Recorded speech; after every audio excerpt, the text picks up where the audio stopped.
Assalamualaikum warahmatullahi wabarakatuh. To our honorable speaker, Professor Mohammad Yunus, the Nobel Laureate. Yeah, and also I would like to give salam to our Institute Director, Associate Professor Dr. Nur Amila, the Institute Director of Institute of Self-Sustainable Building at University Technology Petronas, UTP.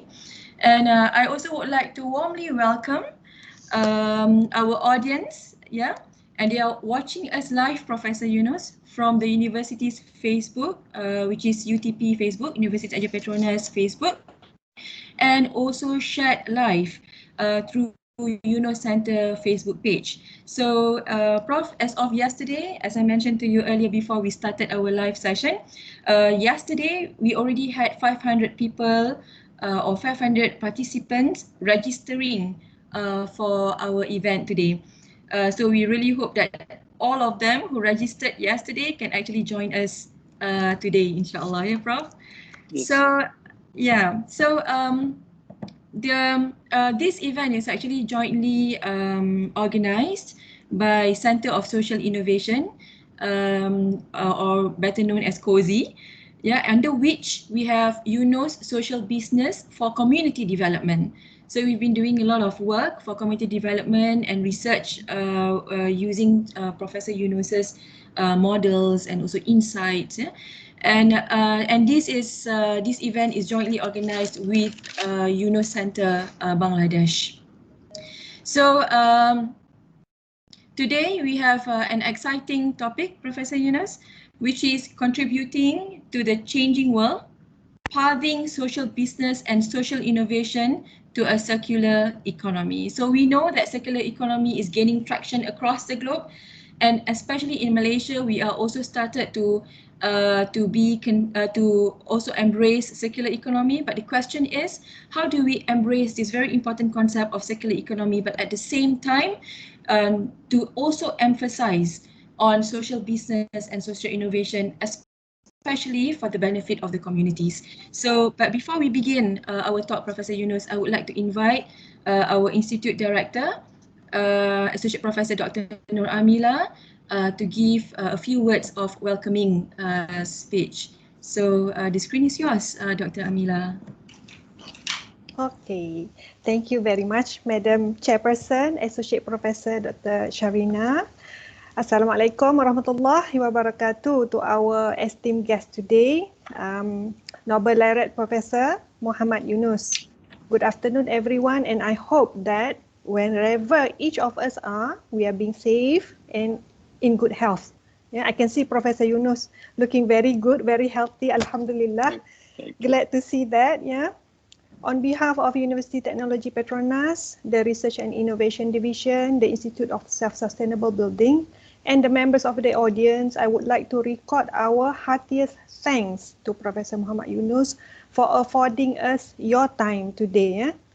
Indeed, it is our honor to be able to hear your thoughts for the next 1 hour. For the benefit of our audience, maybe I can just recap some of your amazing facts about our guest today. He is, of course, the Nobel Peace Prize winner. And if I may remind everyone, this is one of 7 only people that have received this so far, as per my record. Yeah? Recipient of the United States Presidential Medal of Freedom and the United States Congressional Gold Medal. He has received numerous 61 honorary degree from university from across 24 countries and many, many more. So this is not the only 3 bullets about you, Prof. Many more. So I'm not going to be able to cover all of them today. How many people that you, not you, Prof, the rest of us, including myself, know or have met that have made such an achievement that you have? So this is truly our honor and our privilege today. So for the benefit of the audience, if I may share that Professor Mohammad Yunus have been in collaboration with UTP on social business and social innovation for some number of years now. So thank you very much for your support, especially with Dr. Sharina and her Cosi Center for Social Innovation team. Yeah? Ladies and gentlemen, in line with the global megatrend, we have chosen today's topic to steer social innovation and social business within the domain of circular economy, which why circular economy? I think by now most of us are aware we need to reduce our carbon footprints, and one way of doing that is to change the way we live and we consume things. So we have seen Professor Mohammad Yunus. I have your book with me right now. Okay, I took it back from my shelf just for today's event. Thank you. Thank you very much. You and your new economic model have changed and are still changing the economic landscape and elevated millions of families out of poverty. So that is an amazing achievement. Yeah, those who have read this book that I have shown you just now, A World of Three Zeros, know this hero is on his way to save the world. Yeah, but again, a hero cannot save the world only by himself, right? It has to be everybody on board. Should not, would not, and could not do it alone. Okay, so everybody has to be on board wherever you are, in whatever way, that small way or big way. We have together to be able to do this, right? So I'm going to keep it short. I don't want to bore everybody else. People are not here to listen to me. People are here to listen to you. So, Madam Chairperson, please, you can have back the floor so that you can give to Professor Mohammad Yunus and we can begin our session today. It's our pleasure to have you with us today, Prof. Assalamualaikum. Assalamualaikum. Thank you very much. Yeah. So thank you very much, Associate Professor Dr. Nur Amila. Apparently, Prof. Yunus, there was a technical glitch at the beginning. So the audience from the Facebook were not able to hear the voice, but hopefully it has been fixed and hopefully everybody can hear us now. So I would like to get a response from the organizing team, Wan Nabiha. Can the audience now hear the voice before Professor Yunus begins the speech? Yes, Doc. All right, that would be great and fantastic. Thank you very much. So for those who missed the earlier remark, I just would like to repeat the topic, the title of our talk today. So the topic is, ladies and gentlemen, contributing to the changing world, pathing social business and social innovation to a circular economy. So without further ado, Professor Mohammad Yunus, the screen is yours. Thank you. Thank you very much, Sharina and Noor, Professor Noor. Delighted to be with you and wonderful to get in touch with you again on the UTP. And today we had the chance to share the thinking and share our worries and excitements that brings with pandemic that we have right now and see where we are going from here. So what I'll do, I'll just in a kind of sharing mode, chatting mode, what is transpiring to our work in the context of the pandemic that we have gone through.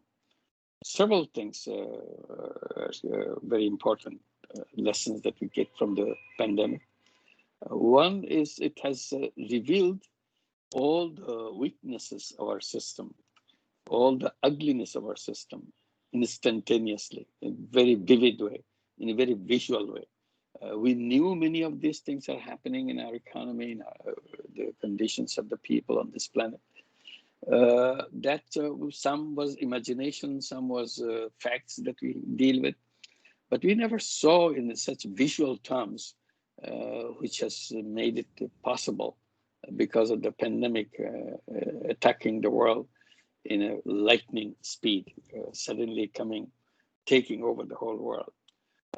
And there we saw the massive weaknesses in our thoughts, in our works, in our day-to-day addressing the issues that we have.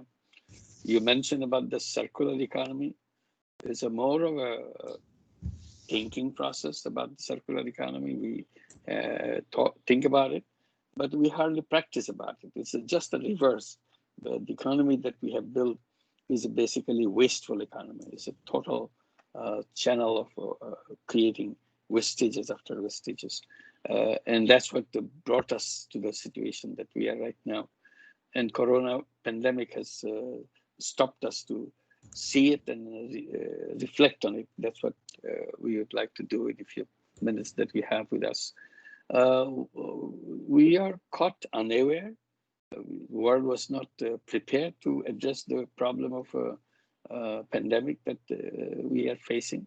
It's a global problem, but we didn't face it as a global way, as a kind of unified way. We didn't have any unified command to address a totally focused enemy, which is about to destroy the whole world, attack the whole world, and kind of subdue it completely. And it took only 100 days or less to make that happen. The whole world came to fall into its knees because they didn't know what to do. An attack happened irrespective of whether you are a rich country, whether you're a poor country, whether you're a country close by to something or far away from something else. It doesn't matter. Wherever you live, they were there. They attack you, and they continue to do that. Still, they're doing that. We see no escape from that, and we have no strategy how to address that. And whatever global command system we had to WHO, World Health Organization, that was also under attack. It was attacked by United States. The President of the United States accused it, tried to stop not only try, stop the funding to the WHO. And then it also put this under investigation. So in the moment of crisis, when everybody would have been trying to get together and fight the enemy, we started quarreling with each other. This is what, particularly with the command system of the whole thing, and it kind of fell apart. So we saw how tribal we are rather than how global we are. We talk about the global village, but when it comes to real decision making, we revealed ourselves that we are not. We are just as tribal as we could be, as nationalist as we could be. Then it came the other aspect of it, the aspect that we see right now happening. It is the corona vaccine. Vaccine is in the news all the time. It's coming, it's coming, it's coming. But at the same time, we are told all the vaccines which will be produced by the companies are bought off by the rich countries. First, it started with the American government, the US government, to buy up as much as will produced by the companies who are producing vaccines. Very little left for others. Then we saw UK government buying up a massive amount of dosages of vaccines. Then we saw Europe buying up massive amount of vaccines from Europe. So these are the block of rich countries who are buying up all the vaccines that are coming up. And they are bought up almost all the potential vaccines that will be produced in the world in the coming years. They have already bought it 50%, or half of those vaccines produced by the rich countries. And the population of rich countries altogether, if you take the entire population, is about 13% of the total population of the entire world. So 13% buying up all the vaccines which are coming up, half of it was already known capacity of the vaccines that will be produced. If you look at the actual production of it, probably it will be bought of all the actual capacity. Very little will be left for the other countries. So what happens to the remaining countries after you take back the 13%? You're left with 87% who have no facility to access that. That's again a very selfish way of looking at this, not as in a global way, sharing whatever we have, protecting people as many as possible. Because if you're not protecting the people from the virus by bringing vaccine as quickly as possible, it will continue to cause deaths for people day after day. Each day missed, meaning several thousand people got killed by the virus somewhere in the world together. So if you bring it one day earlier, we have saved all those people. So each day will cost lots of lives. And we see there are lots and lots of delays. It's not just a 1 day or 2 day. By the time the poor countries get into the picture in the distribution chain of the vaccines, it will be probably in terms of years, if not more, and you will be waiting line. And even if it comes to the poor countries, it doesn't mean poor people will get it. This will be, again, the privileged people in the poor countries will get it. Other people will be waiting in line for many more years to come. By that time, lots of death will be caused. So this is also revealed the kind of thinking process that we have installed in our mind. We don't care whether people die or not. It's us. My family is more important than everybody else's family. My country is more important than everybody else's country. So that selfishness is still driving the entire economy. And that economists put that into their theoretical framework also. Right? That's the outcome of this. Economists define human being as someone driven by self-interest. So that's our driving force. We are driven by self-interest, or to make it a simple, selfishness. So we are selfish by definition. And we probably originally we were originally we are not selfish, but theory made us think that way and create that way. So we work extra hard to make us selfish. We are told maximization of profit is the goal that we have to achieve to be successful in the world.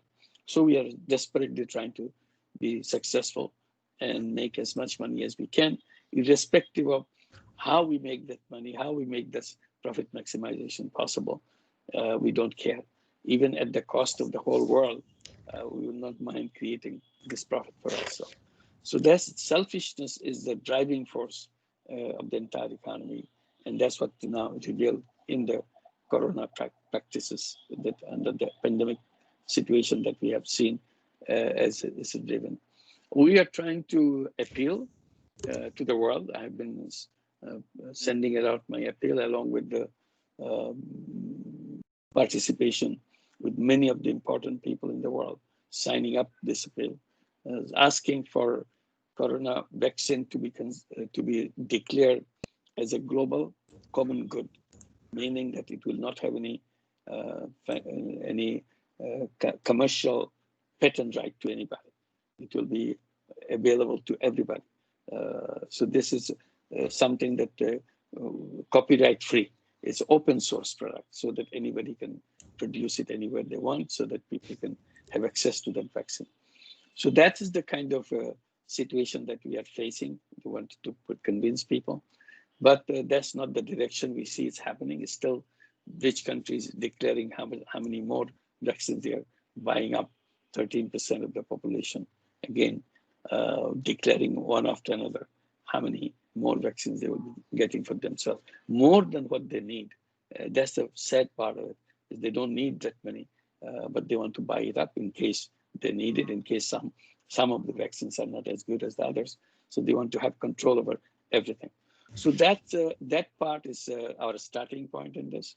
And then there's a tremendous amount of pain, seeing that how many people in the world lost their income as soon as the pandemic began.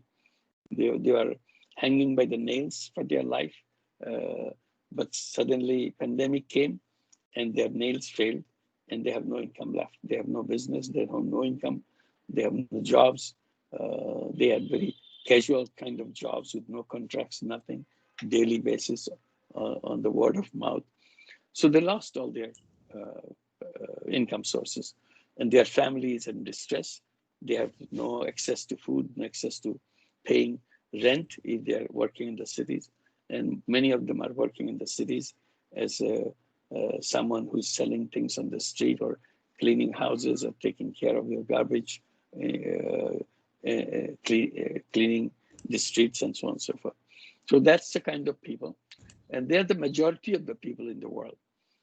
If you look at Bangladesh and you look at India or Sri Lanka and other countries in South Asia, I would say about 70% of the people in these countries belong to that category, who live on their daily income as they come. So Corona immediately stopped all their income because of the quarantine, because of the lockdown and all kinds of things. So they have no income. So immediately they became victims of the situation, and they are without food, without money, without savings. And it's a huge population, 70% of the population. Many of them wanted to go back home, walking back home, and the home being at a place 100 miles away, several hundred miles away from the place of work. And these are the people, economists always define them as informal sector, and they are on their own. Economists have nothing to help them.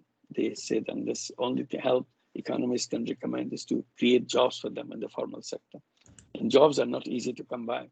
So they stay in this only way they can survive is on their wits, on their creative power to make that happen. So these are the people immediately became visible, how helpless they are. And again, I come back and said, look, the title that we put to them, that informal sector, is a wrong one. It's a way we wash off our hands that we have nothing to do with them. 70% of the people of each of these countries, you are washing off your hands, saying that you have nothing to do with it. Then what good is economics if you wash off your hands for the 70% of the population, calling them informal sector? I said, this is your mistake. You're calling them informal sector. But to me, they look like micro entrepreneurs. They are always working for themselves and always trying to find a way to find an income for them, for their survival. So this is the immediate features of entrepreneurial activity. You find an opportunity to make an income for yourself. So if you recaption it by calling them as micro-entrepreneur sector, suddenly it becomes the powerhouse of the economy, just by seeing it differently, not the informal sector, but as a sector for micro-entrepreneurs. If you look at them as micro-entrepreneurs, something very important happens. That is, they now belong to the entrepreneurial class of the entire country. They are not isolated people. 70% of the people having entrepreneurial ability in them is a big power. But the economists, without seeing what they're doing wrong, they dismissed it by calling informal sector and paying no attention to them whatsoever. But if you could do that as informal, as a micro-entrepreneurial sector, then they could see it is a part of the entrepreneurial pyramid of the country. On the top of the pyramid, you have the micro-billion-dollar business people. In the middle of the pyramid, you have the micro-million-dollar entrepreneurs. In the bottom of the pyramid, you have the multi-$100 entrepreneurs working themselves with their own little money. But with this micro-entrepreneurial sector, if you look at it, they need financing, but that financing is not available from any formal source. So they have to depend on the informal source, particularly known as loan sharks. And loan sharks are the one, they give you money, but they take all the benefits that you derive from that money to themselves, leaving very little for the people who work so hard with that money. So they kind of take away every little income they make out of this little money they receive from the sector, for the informal sector of the financing. So if economists recognize this micro-entrepreneurial sector, then they would have immediately jumped into the issue of financing them. And they would have thought of creating micro-enterprise banks, micro-entrepreneurial banks. And then on top of it, when you say that, we say that there should be micro-entrepreneurial banks like Grameen Bank. And those banks have to be in social business format, not in a profit maximizing format. Because the moment you make it profit maximizing business, immediately it has a tendency to turn into loan sharks by squeezing money from the poor people by lending them money. This is an old game. We don't want to get into the old game.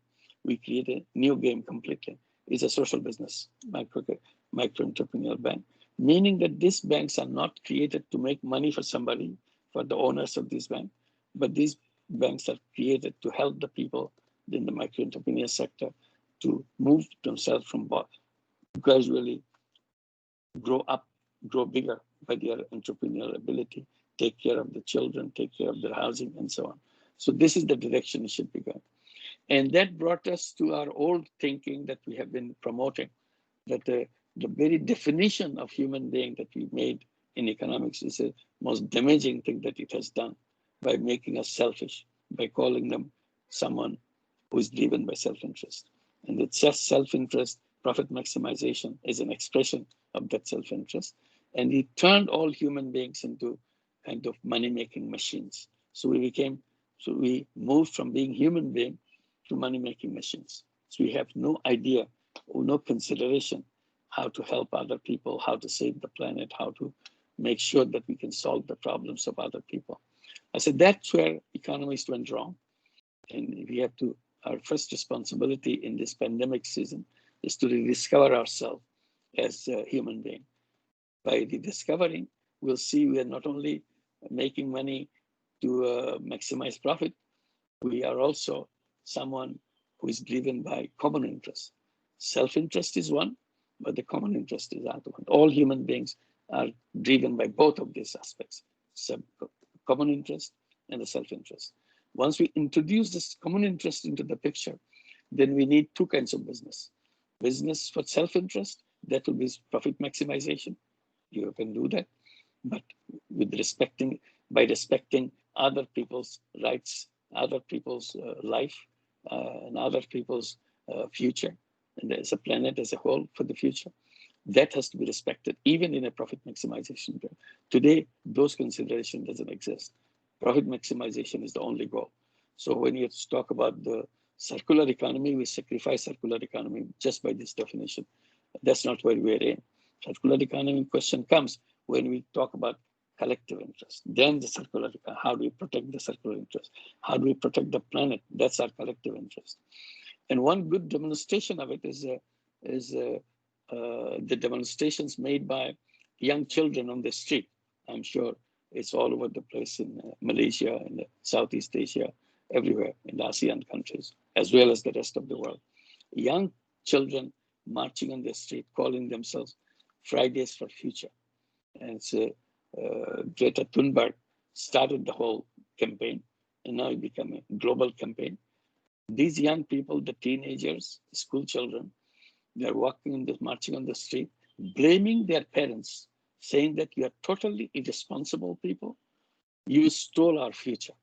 You left no future for us because you are so reckless that you use the planet in such a reckless way that you have not left anything for us. There goes your circular economy. Your own children blaming you that you have left nothing for us.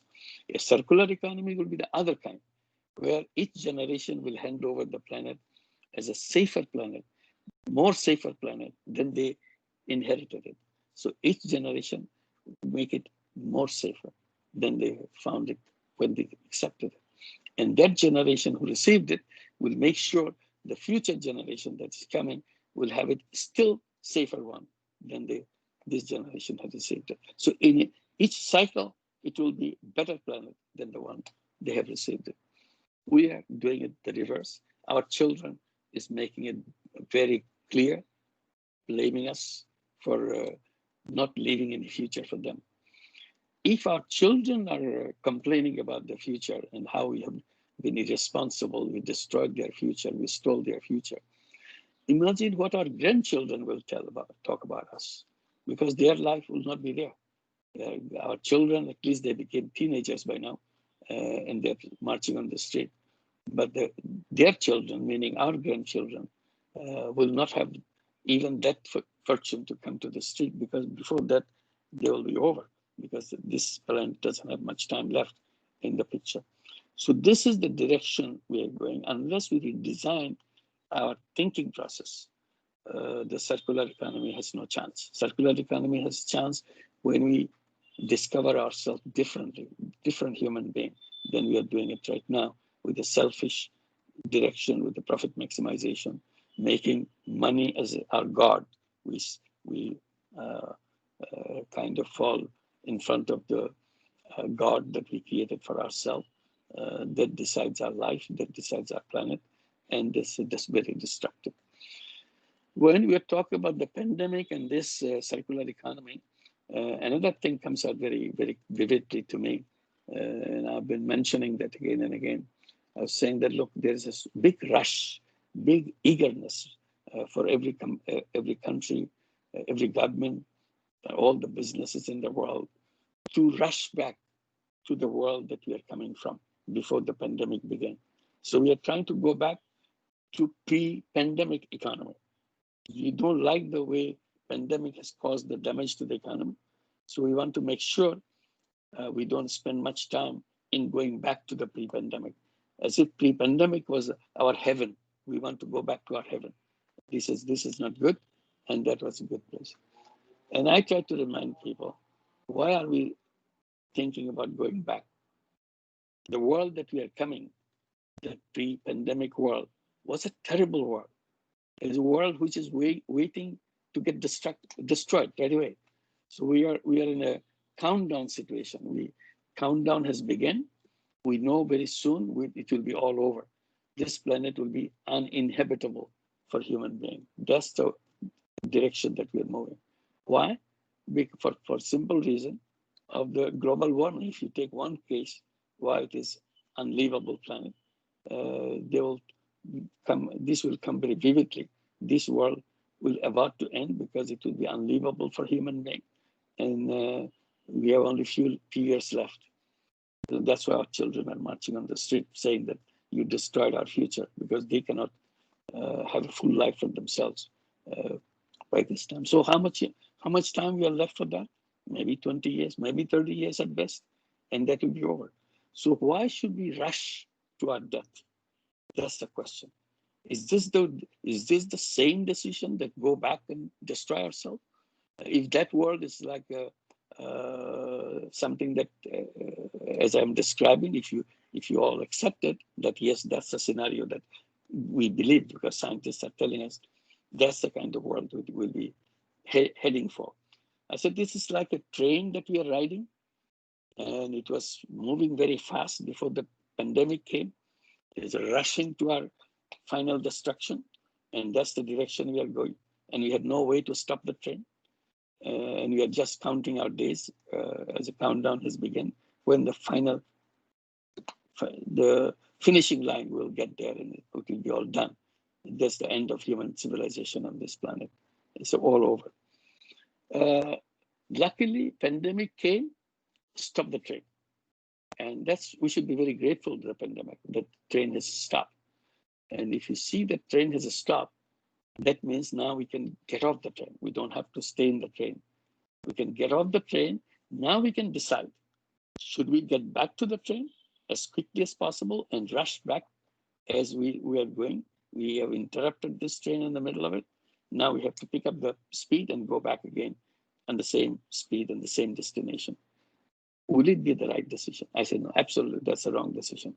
That's committing suicide, knowingly fully well that this train will take us to our death. We don't want to go back to that. So this is a good opportunity. Pandemic to me is an extremely good opportunity to redesign our direction, redesign our train to go in another direction, in the opposite direction, rather than go to the world that we are coming from. We'll absolutely make sure no way we can go anywhere near that. We go the other direction where there'll be no global warming at all. It's extreme global warming and getting worse every day in one direction. We want to create another direction where there'll be no global warming and it will be zero net carbon emission. That's the kind of world. And we can build it because we know exactly what to be done. Why don't we do it then? If we know everything how to do it, why don't we do it? Because we got addicted. We got addicted to the money. We can't get rid of that addiction. And that addiction will lead us to this death. So this is a time to get over that addiction. Now that the opportunity has arisen, we are not in the train anymore. We are not prisoners anymore. We are free people. Let's make sure that we move in the different direction that we can. So because we know exactly what needs to be done. It's all done. It's all known. Simply, we don't want to do that. Now we have to force ourselves to do that. We have to make outrageously bold decision right now. That's one thing that we do. Not only global warming is going to kill us, there's simultaneously other things which are waiting for us to kill when we go back to the old world, that the pre-pandemic world, which we have. Absolutely, we should not go. That world, the pre-pandemic world, is a world of extreme wealth concentration. All the wealth of the world is concentrated in few hands. And that is terrible. 99% of the wealth is owned by 1% of the population of the entire world. What kind of world is that? And why should we go anywhere near that kind of system, which takes all the wealth from the whole world, give it to some few people? And if these few people become fewer, and number of people who are dispossessed, who have nothing, or access to only 1% of the wealth, it's become larger and larger. So that's not the kind of world that we can survive on, because it will be a ticking time bomb. It will explode anytime you can think about. So this is the direction that we don't want to go. Third point that I try to make is a question of unemployment created by artificial intelligence. Artificial intelligence is coming in a big way. It will create a massive unemployment because machines will work better than human beings. So they will push human beings out of workplaces, and we'll become surplus. We'll become useless, redundant in the entire world. I said, I don't want to belong to a world where I'm a redundant person, when I'm a useless person. I take pride of my usefulness. I want to be useful to the planet. I want to be useful to all the living beings on this planet. That's my pleasure. I don't want to make myself completely redundant on this planet. That's not my life. I don't want to live that life. So I don't want to go back to that one that we do. And one, again, altogether is a suicidal mission to go back. So this is our opportunity to go forward. People ask, is this that bad that we can't even talk about moving in that direction? This is worse than that. The world, if you look at the global warming, you can describe it by saying our house is in fire. The question of jumping into that house with the fire doesn't arise. But you mistake that whole thing, assuming that there's a planet that will somehow is better than what we are right now. It is not. It's much better now, because at least we are not creating global warming. We used to do it before. Now, whatever has happened, let's make sure we do less tomorrow rather than start doing more and go back to the old world that we did. And the old world we created by our old thinking. So we have to redesign all that thinking. So all the question of circular economy is about thinking process, is about priorities that we have in our life, what you want to do. Everything that we have built today is a world of waste, creating waste, destroying things, finishing off. That's how we build our agriculture. That's why we built our forestry. That's why we're building up our consumer goods industry. Everything is a wasteful industry. We're not concerned about protecting. That's how we flourish in plastics. That's how we flourish in fossil fuel. And these are the things. We know it. This is what I'm saying is nothing new. Simply I'm reminding this is a path to our death, with the going back to that world. So these are the issues that the pandemic has revealed with us. And this is at the right time, because this opportunity that pandemic gives us will not be repeated in generations. So this is a unique opportunity that we got to fix our mind, to make a new start in the direction where we can create, as you have been mentioning, showing the book that I wrote about the 3 zeros. So we can at least look for creating that world of 3 zeros. Zero net carbon emission. We can do that, provided we decide on it. If we make our mind, it can be done. It's your decision, it's my decision, it's individual's decision. No, you don't need a government to do that.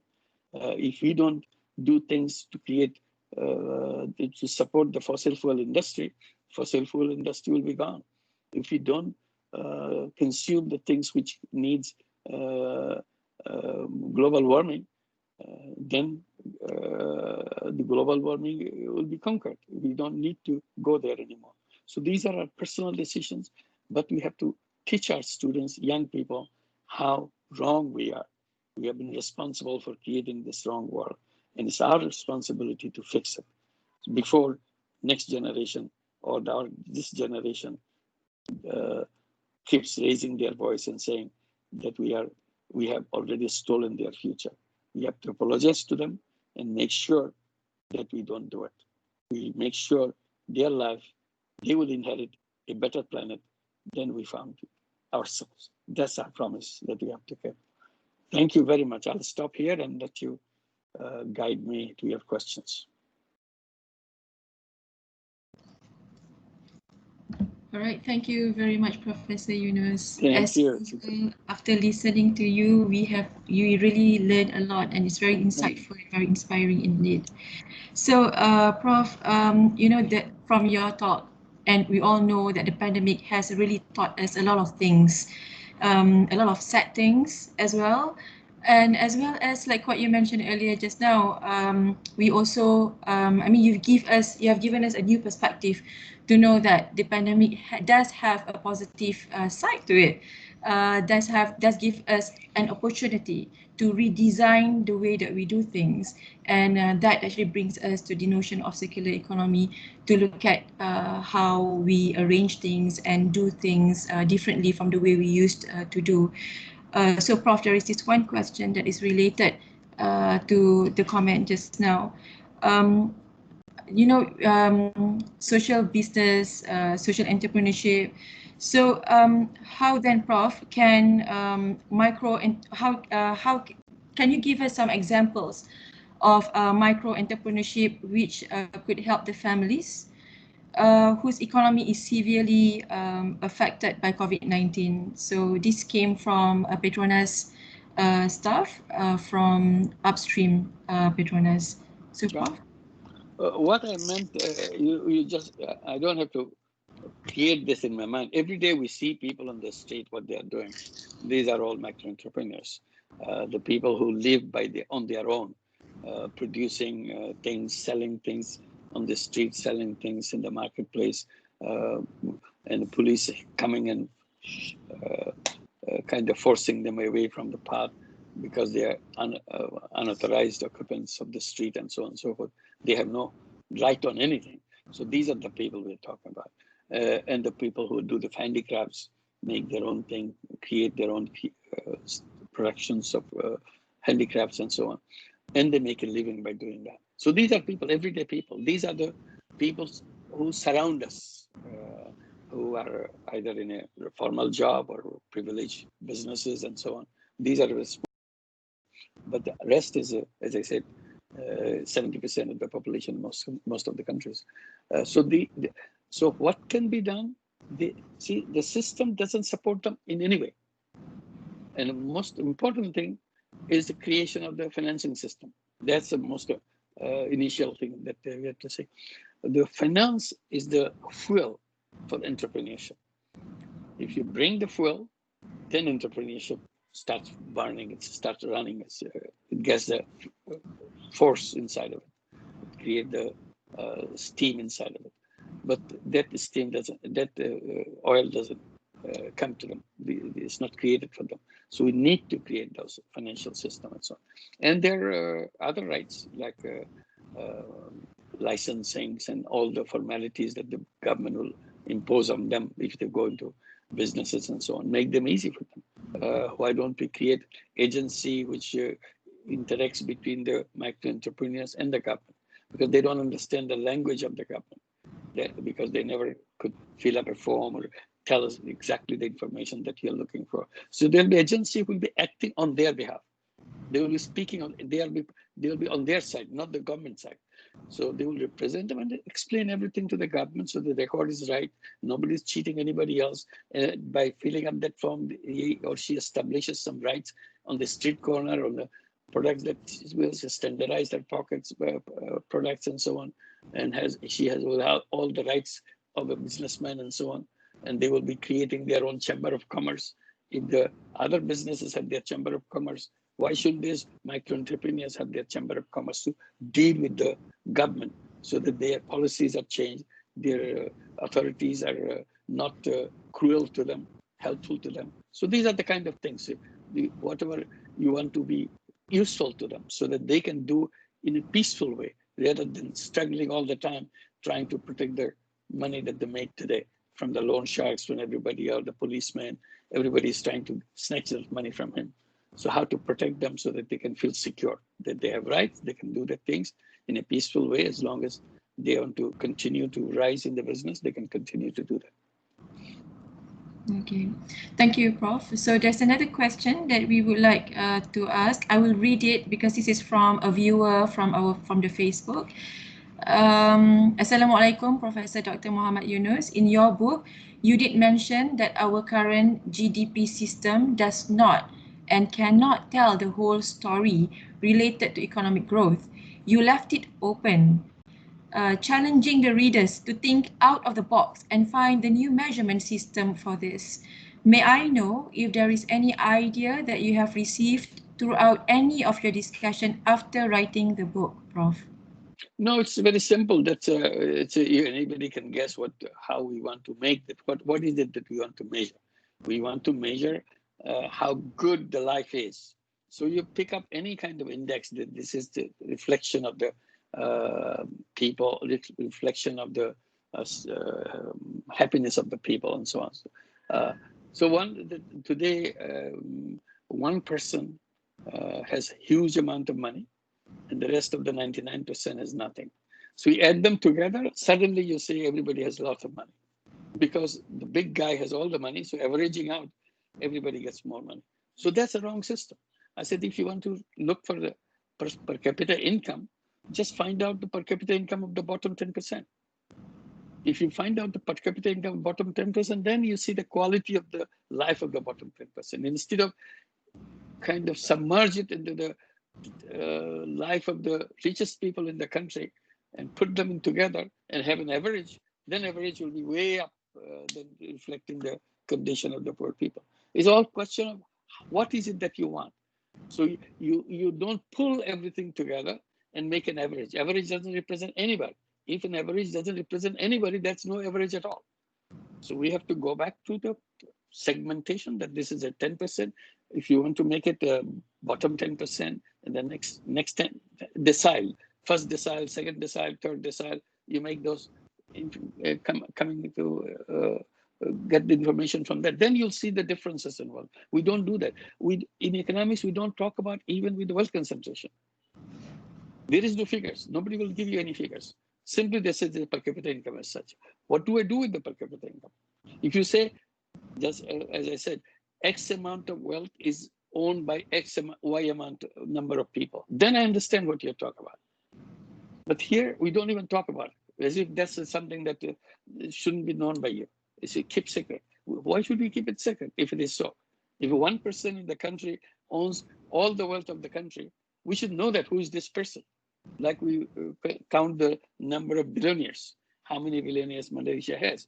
How many billionaires they have this year? How many billionaires they had last year? How many billionaires they had year back? So you have an indication how people becoming billionaires. At the same time, people at the bottom has nothing. So something is wrong in that. How the number of billionaires keep increasing. Like China, number of billionaires is very small. Now today they have the largest number of billionaires in the world. A communist country, imagine that. So this is the kind of thing that happened. But you have to address those issues, that where this wealth is going, all the question of growth. Who has the growth? If the rich guy grows fast and it shows as a growth of everybody, nobody else is growing. Simply this guy is growing and whole country is growing. That's a per capita income for you. Then the growth rate for you. Yeah. Okay, thank you, Prof. I'm sure that has answered the question by Nordiana Nabila. Okay, so there's another question. Prof, this is a little bit out of topic for today, but I guess because it's a burning question for a number of people, they would like to ask you, what's your thoughts? What are your thoughts on the Nobel Prize, Peace Prize just announced, won by UN World Food Bank? Do you have any views on this, Prof? Oh, I didn't know that. I just heard it from you. So I have to go back and see who got it. And congratulations. I have no idea. Okay. Who got it. Yeah. Okay, Prof. So this is a very basic question, which I'm sure you have gotten a lot of times that people ask you this question. How can micro entrepreneurial banks survive if they were only developed just for the purpose of helping people. So where can they get the funding to sustain the bank? Do they need government or NGO to fund them? So, Prof. Well, good example is Grameen Bank. Just like any other bank, Grameen Bank takes deposits and lend the money. Where do the conventional banks get the money? They don't bring it from their home. They just take your deposit and take the money, give the money to somebody else's loan and make money by doing that. And their intermediation, that's what they do. So that's any microcredit bank will do the same thing like Grameen Bank does. That it takes deposits from people and then lend money to the people. And it's a business from both sides. People who keep the money, they get some money. People who need the money, they give some money. So microcredit bank covers all the cost and makes a surplus for itself. So this is how it is done. And Grameen Bank had never had an occasion to run short of money. Grameen Banks, most of the problem of Grameen Bank was surplus money. They had too much money to expand their business quickly so that they can give out this money to people. So it's a very wrong idea that if you are a microcredit bank, if you're a poor people's bank, you don't have money. The bank don't have, none of the bank has their own money. They just take your money and give it to somebody else and make money. That's a business. So if you have a poor people's bank, you'll do the same. You take everybody else's money and give it to the poor people. That's it. Okay, thank you, Prof. There is this one question from a social entrepreneur, I believe. His question is, or her question is, in what way you choose which social innovation to be applied to your business? For example, my business is about delivering treated water to our rural areas. So I've been thinking about using environmentally friendly, so there is it stops there. So maybe you can give some thoughts and ideas. It's a good idea. It's a very important idea because water is a huge problem globally, not just in Malaysia. Globally, it's a big problem in Bangladesh. Bangladesh is a water-rich country. There's a lot of water in Bangladesh. We are lucky than any other country in the world. So much water, but not drinkable water. We can't drink that water. It's a polluted water. It's a river water. It's ocean water. Either it's a saline water. It's water is polluted with silt and so on. So we need drinking water. And underground water used to be another source of our water, but now these days it's arsenic contaminated water. So groundwater is polluted. Underground water is arsenic contaminated. How do we have a drinking water? So people drink this polluted or arsenic contaminated water and get into trouble. If you continuously drink arsenic contaminated water, you get all kinds of diseases, including cancer, skin cancer, and so on and so forth. But they have no other option because there's nothing else. All you do is pump your water from underground and you drink it, you get arsenic. You let your children drink it, let your members of the family drink it, and get into trouble. So clean water is one of the most important social business you can do. So you come up with an idea how to make it sure that you can reduce the cost as much as possible and sell it to the affordable price to people so that everybody can afford it. And then make sure that you can cover all the cost that it has. That's the challenging part of it. You have the technology, you have everything, but you have to cover the cost of the operation. At the same time, you make it affordable to people. And that's where all the smart, creative ideas have to come. You don't want to make money, but you don't want to lose money. That's the challenge. So you're doing fantastic work. I'm sure you look around, people have been doing it in many different ways. So I'm sure your idea would catch up and many people will follow what you're doing. All right, thank you, Prof. So I believe we have time for maybe one or two more questions, Prof. So one more is actually on migrants and refugees. So what are your thoughts on creating a circular economy which includes undocumented migrants and also refugees fleeing conflicts all over the world? So we know that there are a number of cases around the world. So what are your thoughts, Prof? One is to see what it is and how to make it helpful to them, create social business to bring healthcare for them, create social business to bring water for them, create social business, to housing for them. So each one is a problem for the refugees. They have no rights, no way to survive in this kind of hostile environment that they're in. So see how it can be done. So this is one way, the immediate way that you want to look at. The other way, why should people leave their place? What is the reason why they leave the place? And I was giving the example in the pandemic time when millions of people working home because they have no income in the cities where they used to live. So they're walking home, hundreds of miles away, going home to survive. Then I raised the question, why people have to leave home, go hundreds of miles away to find survival, a livelihood, just to survive. Because economists thought city is the place where the economy should be built. So it's a city-centric economy. I said, why can't it be my home country-centric economy? Why do you have to have a city-centric economy? We can build, if we want, we can build an economy where everybody will have their livelihood, their survival livelihood, right where they live, right where they're born. It's possible. It's not something unthinkable. It's possible. In old days, probably it will be difficult. Today, it's easy. Because in old days, they didn't have the telecommunication to go to your home. They didn't have it, so you're isolated. You don't know what the rest of the world is doing. You couldn't go to internet. Today, you have internet everywhere. So you are not isolated. You are very much connected with the rest of the world. There's a good roadways, road highways, and so on. So transportation back and forth can be done. You can run your business. Corona pandemic has taught us one thing. You can run your business out of your home. You can run your universities right out of your home. You can run school right out of your home. So if that is so, even in a very preliminary way that pandemic has done, unprepared, if you prepare for it, every home can become a part of a very renowned university anywhere in the world. Because the distance doesn't matter anymore. Because all I'm doing is on a screen and me and so on. I sacrifice something. I don't have the capacity to interact physically, but I cannot be deprived anymore. I can have the world-class learning right out of my home. I can get connected with the best university in the world. I don't have to go to the lousy school, lousy educational facility that my village has. Because the designers of the economy had thought that you are condemned to all these third-rate, fourth-rate institutions for yourself. If you want to have a better education, you have to go to the city. Why can't the best university be located right in the village? It's not impossible. Many of these universities in the world, top universities in the world, are not in the city. They're among the villages. So why can't we do that? Why do we have to send our children to go to the city to go to the best school, best college?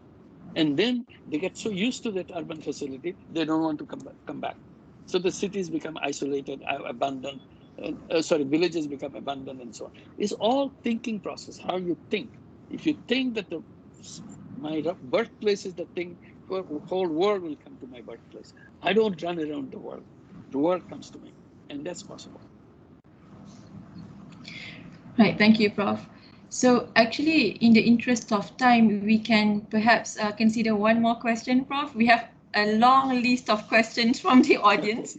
So perhaps let's take one more question if you don't mind, Prof. Go ahead. So, right, thank you. So in your book, Prof, you mentioned the 3 zeros, right? And one of the 3 zeros is zero poverty. So, and this question is related to the concern on poverty, actually.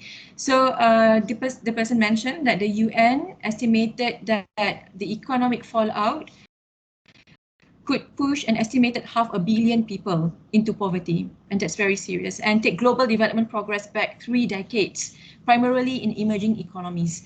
So under this very bad situation, Prof, do you think that social entrepreneurship is able to help recovery from the COVID-19 crisis? One is the recovery, to go back where you used to be. Another is redesign. It never happens again. It will never happen. If the next pandemic comes, they will not fall to the ground, lost everything. It will not happen. It will not be repeated anymore. Why? Because of explanation that I gave, poverty is not created by the poor people. Poverty is created by the system that we have built. As long as your system remains as it is, the poverty will keep flourishing because you have not changed anything in your system. System causes the poverty. So sometimes I give the example of a bonsai tree. I keep saying that if you take the seed of the tallest tree in the forest, very tall tree, you take the seed because all trees come from the seed. If you take that seed and put it in a flower pot, the seed will grow, but it will grow only this much. It will not be as tall as the one that you brought the seed from. Why? For simple reason. Because we didn't give enough space to the seed to grow as tall as you saw it in the forest. So I said, poor people are bonsai people. They were not given the space to grow as tall as they would like to, they were capable of. Society gave them a little bit of space so that they can squeeze themselves into little people. And they call them poor. Like in the tree, we call it bonsai tree. In the case of people, we say the poor people. Nothing wrong with the seed, nothing wrong with the people. So the poor people don't have wrong seed. They have the same seed as any other human being. Simply, they are not given the space, never given the opportunity to grow as tall as they would be. So that's where we have to fix it. So we have to redesign the system. Only then you can overcome. I said poverty should belong to the museum, not in human beings. Human beings don't have the seed of poverty. So once we can clean up the whole mess by redesigning the system, since nobody will be poor anymore, so we have to have poverty museum to show our future generations what poverty used to be like. And that's the kind of direction that we should be moving. It belongs to the museum, we'll give it to the museum. Yeah, that's your very famous quote, Prof. That's Poverty belongs to the museum. Yeah. Right. Thank you very much, Prof. Thank you. We are really grateful for the thoughts and the views and the insights that you shared with us. So as usual, very inspiring. And I believe that many of our audience have benefited from your talk today. So Prof, the Center of Social Innovation, COSI, from University Technology Petronas would like to record our appreciation to Professor Mohammad Yunus for your time and also for the lovely evening that we spent with you today. So we thank all the audience. Thank you very much for staying with us throughout the session today, and I'm very sure that you have benefited greatly from the session with the Nobel laureate today. So Prof, if you don't mind, those in the MS Teams, in the Microsoft Teams, would like to stay back and maybe take a quick snapshot with Professor Yunus before we end the session. So for those in the Facebook, thank you very much. Hope to see you all again soon with other COSI webinar series that will be coming up soon, inshallah, for knowledge sharing and intellectual discourse. With that, thank you very much. And assalamu alaikum to all our Facebook audience. Thank you. Assalamu alaikum. Thank you.